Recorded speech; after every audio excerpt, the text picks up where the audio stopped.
7వ వచనం. అబ్రహాము బ్రతికిన సంవత్సరములు 175. ఎంత కొట్టాడు చెప్పండి? 175. ఎవరైనా అబ్రహాము. స్తోత్రం. అబ్రహాము బ్రతికిన సంవత్సరములు 175. నేను 2-3 విషయాలు త్వరగా చూపించి ముగిస్తా. అబ్రహాము బ్రతికిన సంవత్సరములు 175. అంతేనా? 5. అబ్రహాము నిండు వృద్ధాప్యమునకు వచ్చిన వాడై మంచి ముసలితనమందు ప్రాణము విడిచి మృతి పొంది తమ పితరుల యొద్దకు చేర్చబడే. స్తోత్రం. అబ్రహాము మరణం చూసారా? జీవితంలో మరణం అనేది ఓ ప్రాముఖ్యమైన ఘట్టం. లోకానికి మరణం అంటే కీడు. కానీ బైబిల్లో భక్తుడు ఏమన్నాడంటే, చావైతే లాభం, బ్రతుకుట క్రీస్తే అన్నాడు. స్తోత్రం. చావు లాభం అన్నది ఏ ఇతర బుక్లోనూ మనం ఈ ఫిలాసఫీ చూడం. ఎక్కడైనా చావు నష్టమే. ఎక్కడైనా చావు అనేది కీడే. కానీ వాక్యములో మాత్రం లాభంగా పరిగణించాడు. అబ్రహాము 175. నాకన్నా 125 ఏళ్ళు ఎక్కువ. మీలో ఎవరైనా ముంగమూరి దేవదాసాయి గారి సమాధి దగ్గరికి వెళితే అక్కడ 120 సంవత్సరాలు బ్రతికినట్లుగా వాళ్ళు రాశారన్నట్లుగా నాకు గుర్తుంది. నేను కూడా వెళ్ళా ఒకసారి. 175 అంటే ఎక్కువ తక్కువ చెప్పండి అమ్మా? కొంచెం ఎక్కువ. ఇప్పుడున్న పరిస్థితులతో అయితే చాలా ఎక్కువ. బైబిల్లో ఎక్కువ కాలం బ్రతికింది ఎవరు? మెతూషల. ఎన్నేండ్లు? అనమాట. వస్తే చెప్పండి, నా తెలియదు. మెతూషల 969. 969. అబ్రహాము కూడా మంచిగానే బ్రతికాడు. గొప్ప సంగతి ఏంటంటే, అబ్రహాము నిండు వృద్ధాప్యమునకు వచ్చిన వాడై మంచి ముసలితనం. ఏ ముసలితనం అంటే మంచి ముసలితనం, చెడ్డ ముసలితనం ఉంటుందా? అవుననేగా. బాగా నిండు వృద్ధాప్యం అందు అని అర్థం. అబ్రహాము దేవుని నమ్మెను, అది అతనికి నీతిగా ఎంచబడింది. దేవుడిచ్చినటువంటి వయసు అంతటిని బ్రతకడం ప్రభు ఇచ్చిన ఆధిక్యతలలో ఒక ఆధిక్యత. బైబిల్లో ఎంతో మంది భక్తులు అప్పటికప్పుడే చనిపోతున్నట్లుగా అనుకున్నారు. అవి కూడా చూపిస్తాయి ఈ మధ్యాహ్నం మీకు. కానీ అప్పుడు అంత త్వరగా వెళ్ళిపోలా. మానవ జీవితంలో చాలాసార్లు పట్టి పీడించేది చెప్పండి, మరణ భయం. పుట్టగానే నీవు ఏడుస్తావు, ఎందుకో నేను పుట్టానని. బ్రతుకుతూ నీవు ఏడుస్తావు, ఎలా ఇళ్ళలో బ్రతకాలని నీవు. పోయేటప్పుడు కూడా ఏడుస్తావు నీవు, అయ్యో నేను పోతున్నానే అని. పయనించే మానవా, ఎందాక నీ పయనం అని ఒక పాట రాశారు. మానవునికి చచ్చిపోతానేమో అని తెలిస్తే ఏమొస్తుంది? భయంతో కూడిన అదిగో ఏడుపు, ముఖం తీసుకుపో. మనం పోతామని తెలిస్తే ఇతరులకు కూడా ఏడుపు వస్తుంది. అమ్మొత్తు ఊరుకోండి ఏం మాటలు అంటారు. పోవడం అంటే మనిషికి అంతా భయం. అబ్రహాము జీవితంలో కూడా ఎన్నో ఆటుపోట్లు వచ్చినాయా రాలేదా? వచ్చినాయి. వాటన్నిటిలో నుండి దేవుడు కాపాడి భద్రపరిచి ఎక్కడికి తెచ్చాడు? ఇప్పుడు వరుసనే చెప్పండి. 175కు తెచ్చాడు. స్తోత్రం. మీలో ఎంతమందికి సెంచరీ చేయాలని ఉంది? హల్లెలూయా. తప్పేం లేదు, కోరుకోవడంలో తప్పేం లేదు. హల్లెలూయా.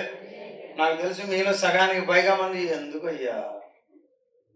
బతుకు అంటారు. ఉట్టిదే. జ్వరం వస్తే మాత్రం బాగా చెప్పారు రమ్మమ్మ, అల్లాడిపోతారు. బ్రతకాలని ఎవరికి కోరుకున్నదు? మీరు డ్రైవింగ్ సీట్లో ఉంటే డ్రైవింగ్ సీటు ఒక స్పెషల్ అనుభవం. మీలో ఎవరికైనా డ్రైవింగ్ రాకపోతే నేర్చుకోండి. ఈ మధ్య అక్కడ ఒక మామగారు డ్రైవింగ్ నేర్చుకుని ఏకంగా లారీనే తోలుతుంది.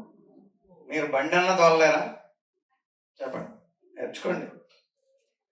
డ్రైవింగ్ సీట్లో ఉంటే రకరకాల సీన్స్ కనబడతాయి మనకి, రకరకాల సన్నివేశాలు, రకరకాల పరిస్థితులు. తాబేలు చూసారా? తాబేలు ఎంత మెల్లగా నడిచే ఒక చిన్న జీవి. పీత చూసారా? పీత, ఆ పీత, తాబేలు, తొండ, బల్లి ఆ మెయిన్ రోడ్డు మీద ఈ టేపు నుండి అటువైపు వెళ్ళవలసి వస్తే ఆ వెంట్రకాయ చూసారా? ఇటువైపు నుండి అటువైపు వెళ్ళవలసి వస్తే పాముతో సహా. మీలో తెలుసా? మీకు డ్రైవింగ్ చేసే వాళ్ళకి తెలుసు ఈ విషయం. ఎట్లా పరిగెత్తు తెలుసా? గబా గబా గబా గబా పరిగెత్తు. తొండ కూడా, పీత కూడా. అప్పుడు అనుకుంటాను నేను, ఓహో పీతకు కూడా తెలుసు ఏమని, నేను రోడ్డు మీద నాటకాలు ఆడితే గుడ్డు పెట్టవలసి వస్తుంది అని. ప్రాణభయం అందరికి ఉంటుంది. బ్రతకాలని ఎవరో ఒక ఆయన రాశాడు, బ్రతకాలనే ఆశ లేదయా అని.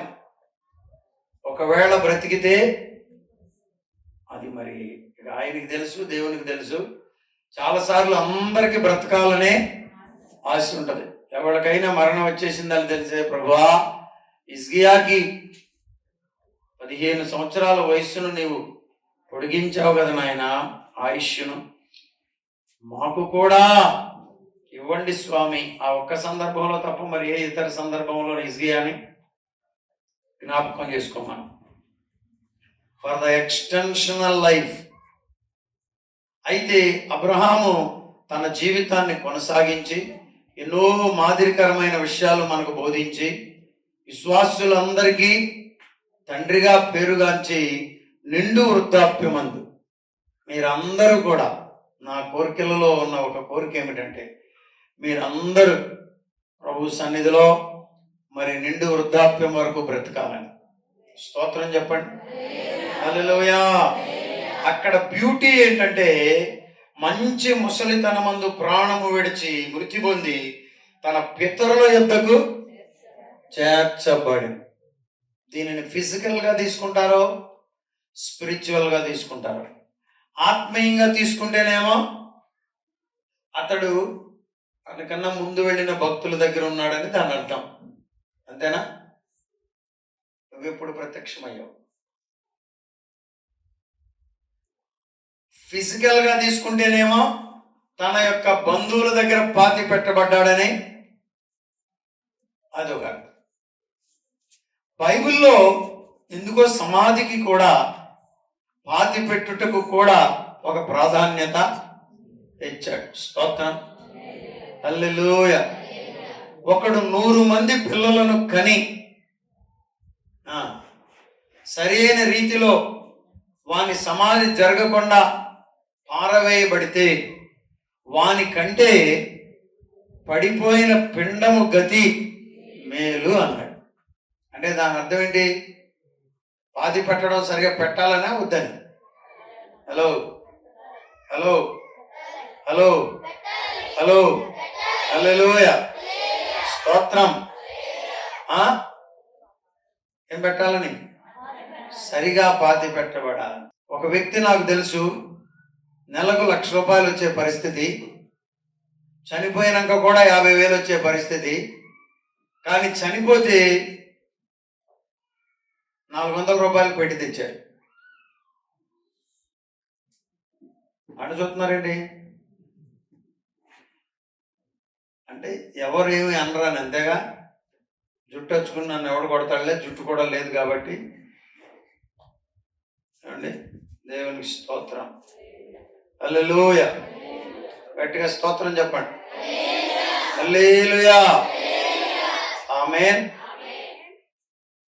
100 మంది పిల్లలను కని సరిగా పాతి పెట్టబడకపోతే నీకంటే పడిపోయిన పిండము గతి మేలు అని రాశాడు. చూసారా? మీరు బ్రతికుండగానే కాదు, ప్రభు దగ్గరికి వెళ్ళినాక కూడా ఆ అంతిమ సంస్కారం దైవ చిత్తానుసారంగా జరగాలని ఇప్పటి నుంచే ప్రార్థన చేసుకోవాలని నా ఉద్దేశం. ఇప్పటి నుంచే సిద్ధపడాలని నా ఉద్దేశం. నేను మా పిల్లలతో చెప్పాను, ఒరే బాబు మీరందరూ మీ వివాహం కొరకు ప్రార్థన చేసుకోవాలన్నా వాళ్ళకి తెగ సిగ్గేసిపోతుంది.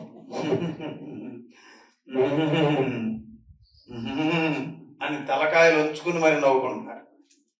అందులో తప్పే ఉంది? అందులో తప్పే ఉంది చెప్పండి? వివాహం కొరకు ప్రార్థన చేసుకోవడంలో తప్పేమీ లేదు. సమాధి కొరకు ప్రార్థించుకోవడంలో తప్పేమీ.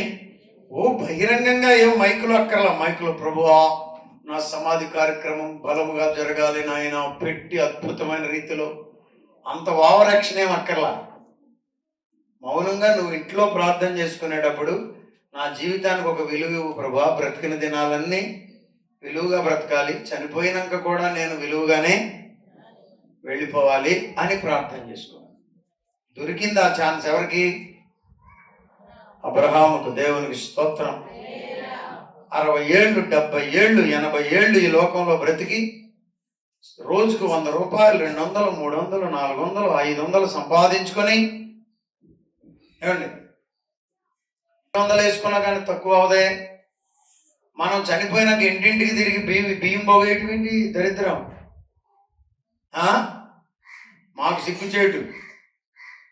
బోధించి మీకంటూ మిగిలినవి బ్యాంకులో ఉన్న ఇలాంటివి నమ్మదగిన బిడ్డల దగ్గర పెట్టుకోవాలి. అమ్మా నేను ఒకవేళ ప్రభు దగ్గరికి వెళ్ళాల్సి వస్తే ఇదిగో ఇది భోజనానికి వచ్చిన వాళ్ళందరికీ కమ్మటి భోజనం పెట్టాలి. నా సమాధి పెట్టి కార్యక్రమం జయకరంగా జరగాలి. వచ్చిన సేవకులకి సహితం కానుకిచ్చి పంపాలి. నా పిల్లల మీద ఇంకొకళ్ళ మీద బరువు బాధ్యతలు పడేయడానికి వీల్లేదు. కనీసం మేము చెప్పుకోవాలి ఈ మాట. వాళ్ళు చూస్తారు, ఊరుకోండి మా అమ్మ మమ్మల్ని కని పెంచి పెద్ద చేసి ఎంత వ్యవహారం చేస్తే మా అమ్మ మీద భారం పడతామా? ఏమొద్దు. నాన్నగారు ప్రభు దగ్గరికి వెళ్ళారు, స్వరాజ్యం గారు ప్రభు దగ్గరికి వెళ్ళారు. స్వరాజ్యం గారు మనవరాలు ఎవరు అనేవాళ్ళంట, నాయనమ్మా నువ్వు చనిపోతే నేను బంగారు పెట్టి తెస్తానే అని ఎప్పుడు చెప్పేవాడు నాన్న. ఆవిడ కార్యక్రమం కూడా బాగానే జరిగింది. అబ్రహాము మృతి నొందాడు, పాతి పెట్టబడి పితరుల దగ్గరకు చేర్చబడ్డాడు. దేవునికి స్తోత్రం చెప్పండి. హల్లెలూయా, హల్లెలూయా. 27వ అధ్యాయంలోనికి రండి. 27వ అధ్యాయంలోనికి రండి, చదవండి. ఆదికాండం 27వ అధ్యాయంలోనికి రండి. ఇస్సాకు వృద్ధుడై అతని కన్నులకు మంద దృష్టి కలిగినప్పుడు అతడు తన పెద్ద కుమారుడైన ఏశావుతో నా కుమారుడా అని పిలువగా అతడు చిత్తము నాయన అని అతనితో అనెను. అప్పుడు ఇస్సాకు ఇదిగో నేను వృద్ధుడను, నా మరణ దినము తెలియదు కానీ దగ్గరికి వచ్చినట్టుగా అనిపిస్తుందంట ఆయనకి.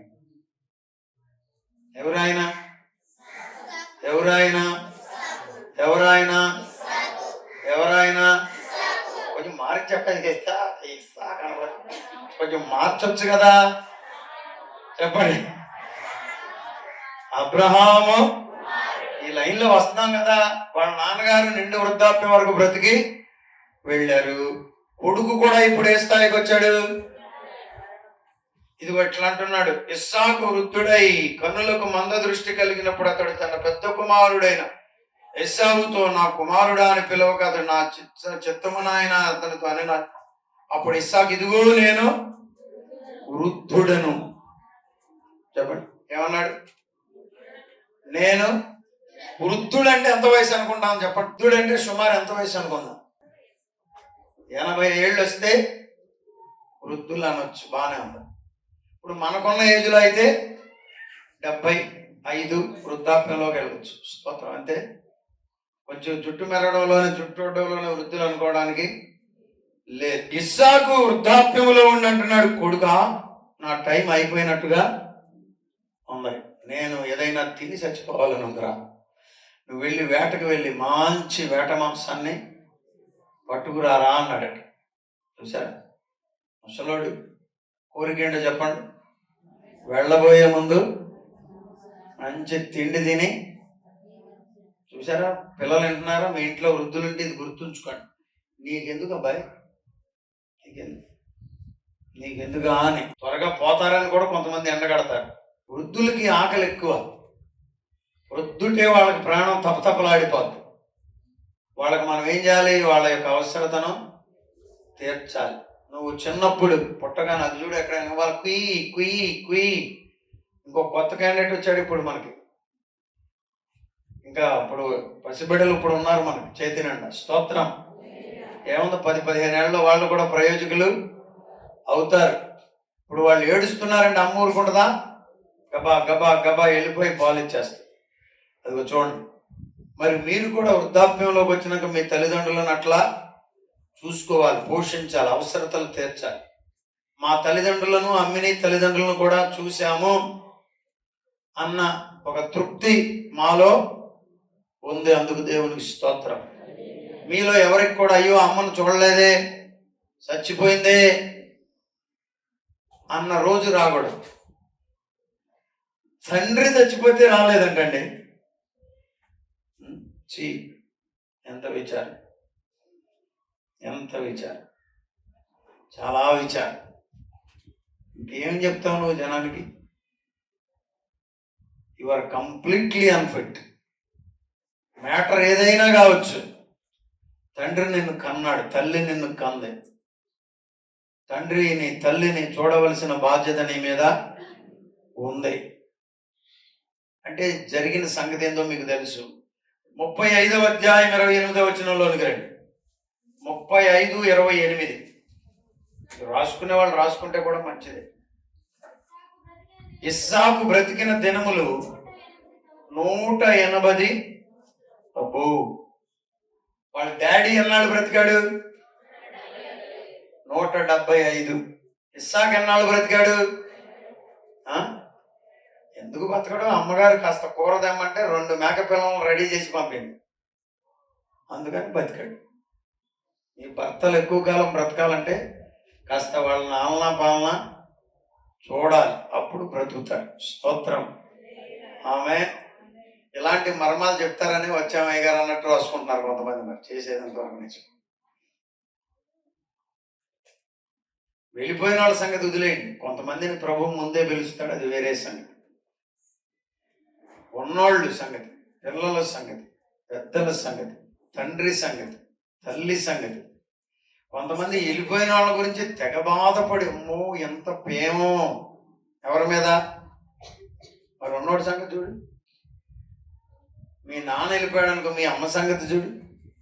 నీ భర్త వెళ్ళిపోయాడు అనుకో, నీ తండ్రి సంగతి చూడు. నీ భార్య వెళ్ళిపోయిందనుకో, నీ భర్త సంగతి చూసు. ఎట్లా ప్రభువా? మీలో ఎప్పుడన్నా అప్పుడప్పుడు వెళ్ళాలనిపిస్తుందా? అక్కడికి వెళ్ళిపోయి వాళ్ళందరిని చూడాలని, ఆ మహిమ రాజ్యాన్ని, ఆ పరలోకపు రాజ్యాన్ని తలంచుకుంటూ నేను ప్రభుతో కూడా ఉండాలని ఎప్పుడన్నా అనిపిస్తుందా? అసలు అనరండి బాబు.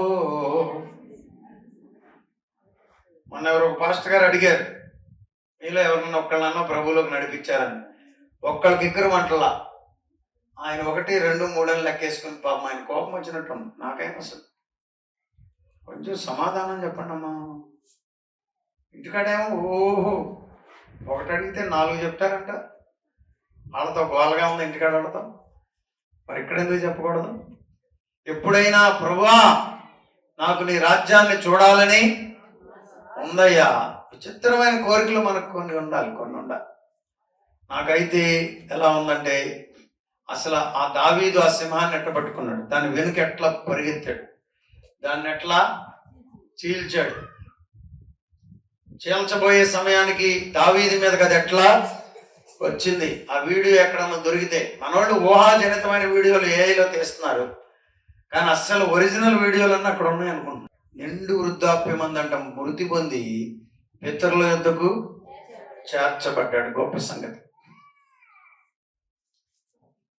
మోవ గ్రామంలో ఒక మంచి సమాధుల తోట ఉండాలి క్రైస్తవులకి. ఒక్కడన్నా ఆమెనల్లా.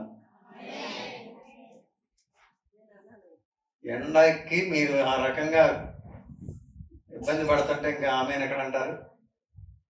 అద్భుతమైన సమాధుల తోట ఉంటే ఏమవుతుందంటే మనం అందరం ఒక చోట పోవచ్చు. ఇక్కడ ఒక చోట ఉండొచ్చు, అక్కడ ఎట్లాగో ఒక చోట ఉంటాం. స్తోత్రం. అదేమి 152 కోట్లు ఏమి అవదవు. బాగా అయితే ఒక 25 లక్షలు అవుతుంది. దేవుడు మన బిడ్డలందరిని ఆశీర్వదించాడు. తల 1 లక్ష రూపాయలు ఇస్తే అవదా? చెప్పండి. హల్లెలూయా. మన విశ్వాస బిడ్డలే పోగు చేయొచ్చు. హల్లెలూయా. ఏ క్లాస్గా ఈళ్ళ బతిమలాడి పోరంబాకుల్లో పెట్టి ఈ తిప్పులంతా లేకుండా, అంటే బైబిల్లో సమాధికి ప్లేస్ ఇచ్చాడు కదా. స్తోత్రం. పితరుల యొద్దకు చేర్చబడిన. ఎక్కడో చోట విసిరేయడం నాకైతే ఇష్టం లేదు. ఎక్కడో చోట విసిరేయడం కాదు, మనకంటూ ఒక స్పెషల్ స్థలం ఇక్కడ ఉండాలి, అక్కడ ఉండాలి. అక్కడ మన పితరులు ఉన్నారు. అబ్రహాం ఉన్నాడు, ఇస్సాకు ఉన్నాడు, యాకోబు ఉన్నాడు, యోసేపు ఉన్నాడు. హల్లెలూయా. ప్రభువునందు మృతునందున మృతులైన భక్తులందరూ అక్కడ ఉన్నారు. స్తోత్రం. ఆ భక్తులందరిని ఒక దినాన మనం చూడబోతున్నాం. ఆయనేమో 175, ఈయనేమో 180 సంవత్సరాలు. చూడండి, మళ్ళీ ఇంకొకసారి చదువుతున్నాం. తర్వాత మనం యాకోబు దగ్గరికి వెళదాం. ఈలోపు యాకోబు ఎక్కడ ఉన్నాడో కూడా ఎదిగి పెట్టండి. ఇస్సాకు బ్రతికిన దినములు 180 సంవత్సరములు. ఇస్సాకు కాలము నిండిన వృద్ధుడై మృతి పొంది తన పితరుల యొద్దకు చేర్చబడిన తర్వాత అతని కుమారులైన ఏశావు, యాకోబులు అతనిని. ఇక్కడ ఒక సంగతి చెప్తాను, కొంచెం మీరు వింటానంటే చెప్తా. వింటారా? ఇస్సాకు అనుకున్నాడు అసలు అప్పుడు చచ్చిపోతాను అనుకున్నాడు. 8వ అధ్యాయంలో 27లో చచ్చిపోతాను అనుకున్నాడు. అందుకే తినేద్దాం అనుకున్నాడు. చచ్చిపోయాడా? తనమహండ్రా చనిపోయాడా లేదా? మరి నువ్వు అంత త్వరగా ఏమి వెళ్ళిపోవు. ఊరికనే సైతాన్ గడు బెదరేస్తాడు. అమ్మో ఏంటి ఇక్కడ గడ్డేసింది, ఇది అదేననుకుంటా, ఇది అదేననుకోండి, అది కాదు ఇది కాదు. ప్రభువు నన్ను రక్షిస్తాడు. నేను చావను, సజీవుడనై యెహోవా కార్యములను వివరించదనని ప్రభువుతో చెప్పాలి. హల్లెలూయా, హల్లెలూయా, హల్లెలూయా. అప్పుడెప్పుడు చచ్చిపోతాను అనుకున్నాడు. చచ్చిపోలా. కొడుకు దీవెన పొందాడు. పెద్దోడి దెబ్బకు బెదిరిపోయాడు, పారిపోయాడు, పెళ్లిళ్ళు చేసుకున్నాడు, పిల్లల మీద పిల్లలు కన్నాడు, 2 గుంపులు అయిపోయాడు, ఆ మందలుగా వేసుకున్నాడు. మళ్ళా తిరిగి వచ్చేటంత వరకు బ్రతికే ఉన్నాడని కూడా అనలేరమ్మా. అంటే నేను అనమాట అంటారా? ఈ అంత బద్దగస్తులు నేను ఎక్కడ చూడు. తిరిగి వచ్చేటంత వరకు బ్రతికే ఉన్నాడు. మంచి వాళ్ళకి వస్తుంది సావు అంటది కోడలో. నువ్వేమి కంగారు పడమాక, నువ్వు సావరాదంటే అనమాక, తప్పు. చిచ్చి మంచి వాళ్ళకి వస్తుంది అందనుకో, చూడు నువ్వు అనుకున్నంత త్వరగా ఏమి పోనమ్మా. ఆదికాండం 27వ అధ్యాయం చదువు, ఆదికాండం 35వ అధ్యాయం చదువు. ఆయనే పోతాననుకున్నా ఆయన. నువ్వు పోతాననుకుంటే నేను పోతాననుకున్నావా? నేను చావను, సజీవురాలనై సజీవుడనై యెహోవా కార్యములను వివరించను. కంగు తింటదంతే. స్తోత్రం. హల్లెలూయా, హల్లెలూయా. పొరపాటు పడ్డాడు పాస్టర్ గారు, పొరపాటు పడ్డాడు. కోడలు అంటాం అయి కాదయ్య గారు, ఇది రివర్స్ అండి అంటున్నారా? రివర్స్ లోనైనా ఇదే సూత్రం, అటు ఇదే సూత్రం, ఇటు ఇదే సూత్రం. ఆమేన్. తరువాత ఒక మంచి మాట ఉంది అక్కడే. అతని కుమారులైన ఏశావు యాకోబులు అతనిని. కుమారులకు బాధ్యత ఉందా లేదా? దీన్ని బట్టి ఏమా ఉందా?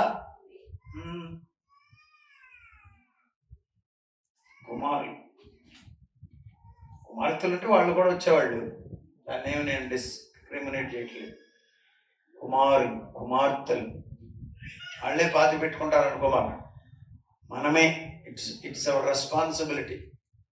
పిల్లల యొక్క బాధ్యత ఏంటది? పాతి పెట్టడం. స్తోత్రం. హల్లెలూయా. తల్లిదండ్రుల పాతి, దాని అర్థం ఏంటంటే చివరి వరకు అంతిమ సంస్కారముతో సహా జరిగించడం ఎవరి బాధ్యత? పిల్లల బాధ్యత. స్తోత్రం. మీరు మీ తల్లిదండ్రులకు ఈ పనిని చేయాలి. నో మ్యాటర్ వాళ్ళు ఏం చేశారనే దాన్ని వదిలేయండి. ముఖ్యంగా మన దగ్గర ఉన్న పిల్లలకు కొన్ని స్టోరీలు ఉన్నాయి. వాళ్ళు మమ్మల్ని వదిలేశారు, మమ్మల్ని వదిలేసి వెళ్ళిపోయారు. వదిలేసినా సరే, వాళ్ళు వదిలేసినా మీరు వదిలివేయకూడదు. నో మ్యాటర్ వాళ్ళు ఏం చేశారని. కానీ నీకు జన్మనిచ్చారుగా, అందుచేత నీవు వారికి కావలసినవన్నీ చూడాల్సిందే, పెట్టాల్సిందే, పాలు పంపులు పొందాల్సిందే, అంతిమ సంస్కారములు కూడా నిర్వహించాల్సిందే. కుమారులు ఎవరెవరు చెప్పాలంటే 100 ఉన్నాయి. హల్లెలూయా. గట్టిగా స్తోత్రం చెప్పండి, జై కొట్టండి. బలో యేసుక్రీస్తు మహారాజుకు, రానయ్యున్న రారాజుకు. హల్లెలూయా. వీళ్ళిద్దరు తెగదనుకున్నారు. అంత రే నువ్వు కనబడ్డావా పొడిచేస్తానంట తిరుగుతున్నాడు ఒకడు కత్తేసుకుని. ఎవరిని? యాకోబుని. కానీ చివరికి వచ్చేసరికి ఏమయ్యాడు? లైన్లో పడ్డాడని చెప్పండి. మీ పిల్లలు అనుకుంటున్నారా? వాళ్ళే లైన్ అయిపోతారు.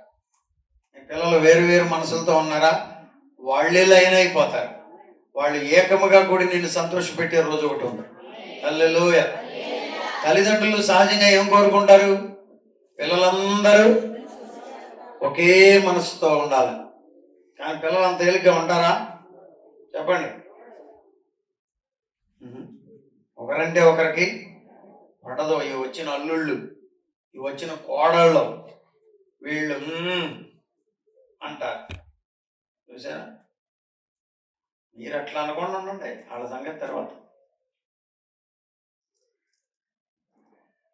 నేను అన్నాను, తండ్రి చనిపోతే రాలేదు కదా చూడటానికి, మరి నువ్వు చనిపోతే నీ పిల్లలు వస్తారా?